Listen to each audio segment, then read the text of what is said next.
Assalamualaikum warahmatullahi wabarakatuh. Perkenalkan, saya Nurul Nazmi Likria Ahya dengan NIM 24030102054. Pada kesempatan kali ini, saya akan mempresentasikan bagaimana perubahan standar akuntansi dapat mempengaruhi transparansi dan kualitas pelaporan keuangan. Dan pembahasannya akan lebih fokus pada konvergensi PSAK dengan IFRS, khususnya PSAK 71, 72, dan 73. Baik, yang pertama adalah latar belakang. Perubahan standar akuntansi diperlukan karena transaksi bisnis semakin kompleks dan pengguna laporan keuangan menuntut informasi yang lebih transparan, relevan, dan dapat dibandingkan. Nah, jadi semakin berkembang kegiatan bisnis, transaksi yang dilakukan perusahaan juga semakin beragam. Karena itu, standar akuntansi perlu ikut berkembang supaya informasi yang dihasilkan tetap sesuai dengan kondisi perusahaan. Indonesia melakukan konvergensi PSAK dengan IFRS melalui PSAK 71, PSAK 72, dan PSAK 73 untuk meningkatkan kualitas pelaporan keuangan dan mengurangi asimetri informasi. Nah, di Indonesia salah satu bentuk penyesuaiannya dilakukan melalui konvergensi dengan IFRS. Standar seperti PSAK 71, 72, dan 73 itu membawa perubahan dalam cara perusahaan mengakui dan menyajikan transaksi. Selanjutnya yaitu ada tujuan penelitian. Menganalisis hubungan perubahan standar akuntansi dengan transparansi pelaporan keuangan. Tujuan pertama adalah melihat apakah perubahan standar akuntansi dapat membuat laporan keuangan menjadi lebih transparan. Selanjutnya, menilai pengaruh konvergensi PSAK dengan IFRS terhadap kualitas informasi keuangan. Penelitian ini juga ingin melihat apakah konvergensi dengan IFRS membuat informasi yang disajikan menjadi lebih berkualitas. Lalu ada menjelaskan dampak PSAK 71, PSAK 72, dan PSAK 73 terhadap pengakuan, pengukuran, penyajian, dan pengungkapan transaksi. Nah, yang terakhir ini pembahasan akan melihat secara lebih spesifik dampak dari ketiga PSAK tersebut terhadap proses pelaporan keuangan. Selanjutnya ada metode penelitian. Pendekatannya deskriptif kualitatif, metodenya studi kepustakaan, sumbernya PSAK, IFRS, jurnal ilmiah, dan publikasi resmi IAI. Penelitian ini menggunakan pendekatan deskriptif kualitatif dan dilakukan melalui studi kepustakaan. Jadi pembahasannya berdasarkan berbagai sumber seperti PSAK, IFRS, jurnal ilmiah, dan publikasi resmi IAI. Selanjutnya ada landasan teori. Yang pertama ada teori keagenan atau agensi teori, mengurangi asimetri informasi antara manajemen dan pemilik. Nah, ini artinya teori keagenan digunakan karena ada kemungkinan perbedaan informasi antara manajemen dengan pemilik. Dengan laporan keuangan yang lebih transparan, perbedaan informasi tersebut bisa dikurangi. Yang kedua ada teori pemangku kepentingan, ada stakeholder theory. Itu laporan keuangan sebagai media komunikasi kepada seluruh stakeholder. Nah, sedangkan stakeholder teori ini melihat bahwa laporan keuangan tidak hanya dibutuhkan pemilik, tetapi juga investor, kreditur, pemerintah, dan pihak lain yang berkepentingan. Dan yang ketiga yaitu kualitas pelaporan ditentukan oleh relevansi dan faithful representation. Artinya, informasi yang disajikan harus relevan dan mampu menggambarkan kondisi ekonomi perusahaan secara tepat.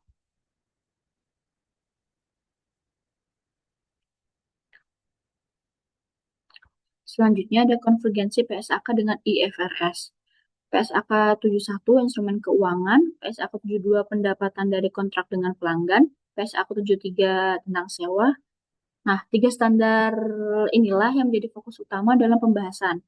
PSAK 71 berkaitan dengan instrumen keuangan, PSAK 72 dengan pendapatan, dan PSAK 73 dengan sewa.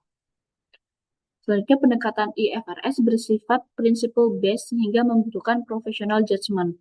Nah, karena menggunakan pendekatan principle based, penerapannya membutuhkan pertimbangan profesional dari pihak yang menyusun laporan keuangan, tidak hanya sekedar mengikuti aturan yang rinci.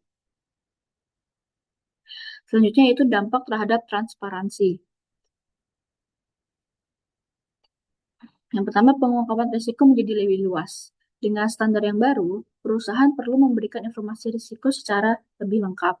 Jadi, pengguna laporan keuangan bisa mengetahui risiko yang dihadapi perusahaan.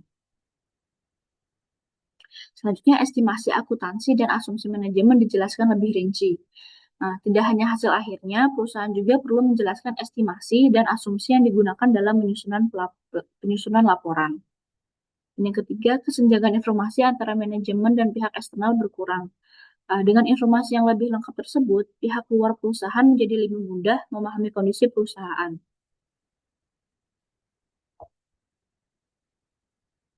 Selanjutnya yaitu PSAK 71, Expected Credit Loss. Kerugian kredit diakui lebih dini. Pada PSAK 71, perusahaan tidak hanya menunggu sampai kerugian terjadi, tetapi sudah memperkirakan potensi kerugian kredit sejak awal. Selanjutnya, perusahaan wajib mengungkap metode dan asumsi perhitungan ECL. Perusahaan juga harus menjelaskan bagaimana perhitungan ECL dilakukan dan asumsi apa yang digunakan. Yang ketiga yaitu meningkatkan transparansi risiko kredit. Nah, dengan begitu, pengguna laporan keuangan bisa melihat risiko kredit perusahaan dengan lebih jelas.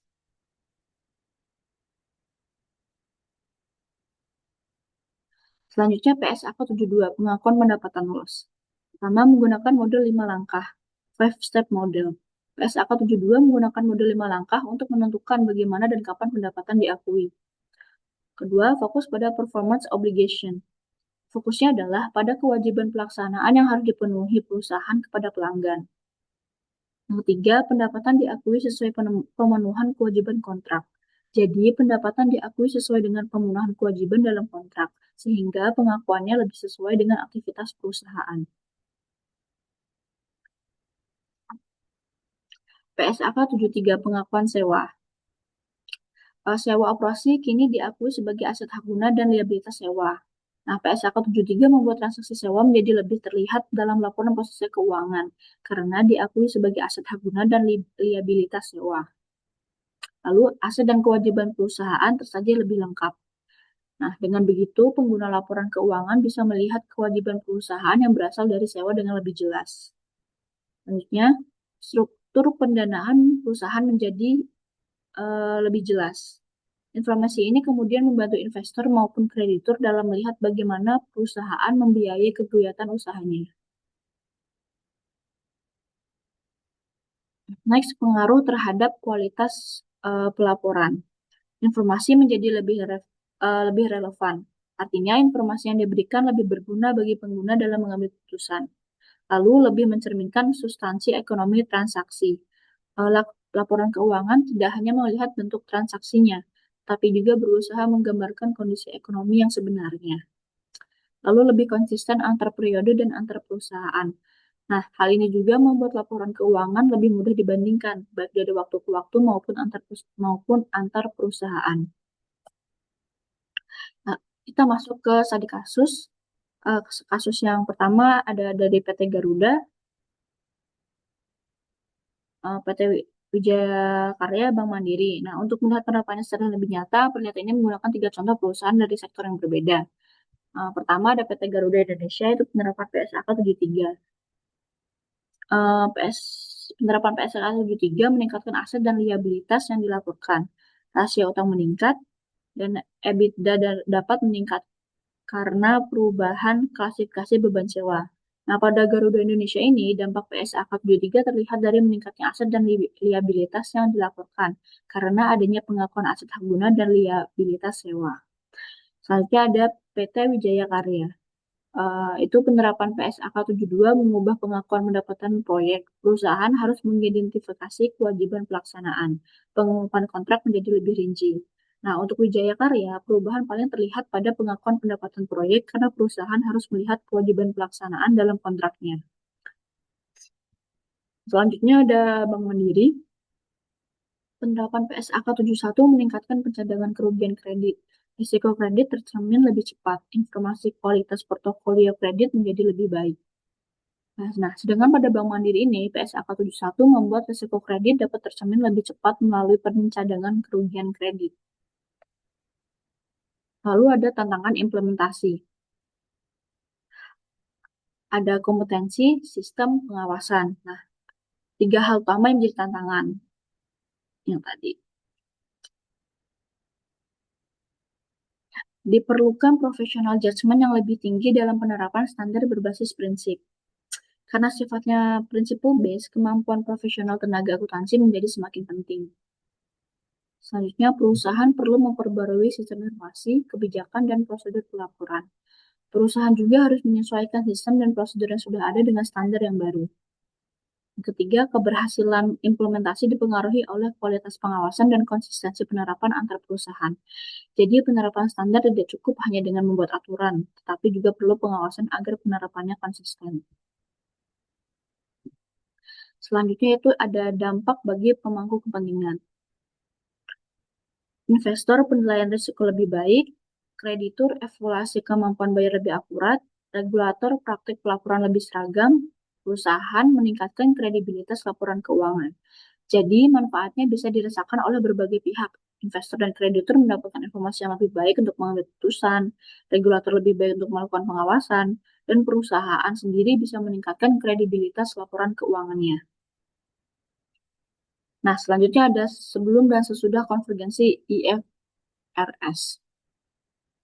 Sebelum, standar nasional berbeda-beda, keterbandingan rendah. Sesudah, pengungkapan lebih luas, penggunaan fair value meningkat, fokus pada substansi ekonomi. Nah, perbedaannya cukup jelas. Sebelum konvergensi, perbedaan standar membuat laporan keuangan lebih sulit dibandingkan. Setelah konvergensi, pengungkapan menjadi lebih luas dan informasi lebih diarahkan untuk mencerminkan kondisi ekonomi perusahaan. Selanjutnya, prospek masa depan.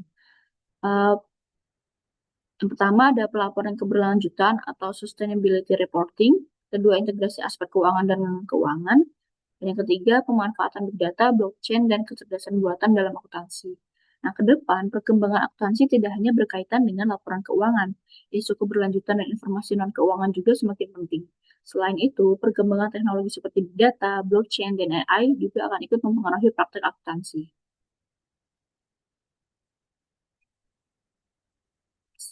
Selanjutnya ada kesimpulan dan saran. Untuk kesimpulan, yang pertama perubahan standar akuntansi meningkatkan transparansi dan kualitas pelaporan keuangan. Jadi secara umum perubahan standar memang mendorong perusahaan untuk memberikan informasi yang lebih transparan dan berkualitas. Kedua, PSAK 71, 72, dan 73 memperluas pengungkapan risiko, kewajiban, dan aktivitas usaha. Hal tersebut dapat dilihat dari penerapan PSAK 71, 72, dan 73 yang memberikan perubahan cukup besar dalam pelaporan berbagai jenis transaksi. Kesimpulan yang ketiga yaitu keberhasilan implementasi bergantung pada SDM, sistem informasi, dan pengawasan regulator.